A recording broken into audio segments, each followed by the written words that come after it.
बालिका अहम बालिका नवयुग जनिता अहम बालिका नाहम दुर्बला अबला आदि शक्ति अहम Ambika. Greetings to all. Myself Nidhi Vishwakarma is going to raise my voice concern about women empowerment. Both men and women are the two wheels of a cart, but still our society exists as patriarchal, male-dominated and orthodox, where society is inculcated with the thought that women are deprived of doing outdoor works. That's the biggest reason that why women empowerment in India needs comprehensive efforts. There are numerous challenges and multiple challenges which are faced by women in Indian society. Some of them are: there is lack of psychological physical development, lack of financial independency, gender discrimination, low literacy rate, health and nutrition, low employment rate, and many more. But government on the other hand had made various constitutional provisions.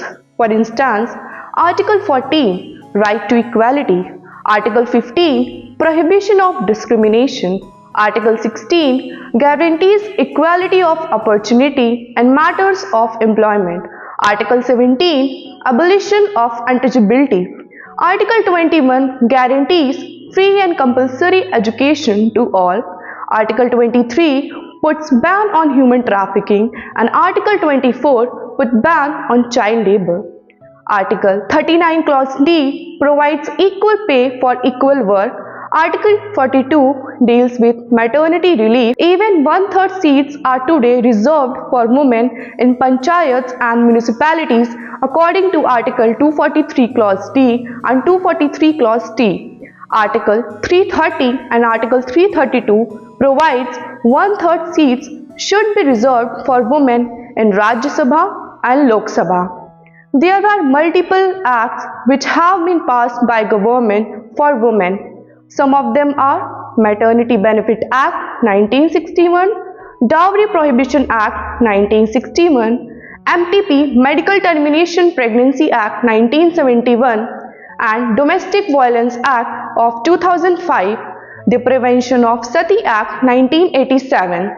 There have been number of schemes which have been also regulated by government. For instance, Beti Bachao Beti Padhao scheme, which is a flagship scheme launched on 22nd Jan 2015, which addressed the issue of declining child sex ratio. After that, women empowerment can be determined as increasing women's self-esteem and making their abilities to make their decisions and making transformative changes which they can make for themselves and others.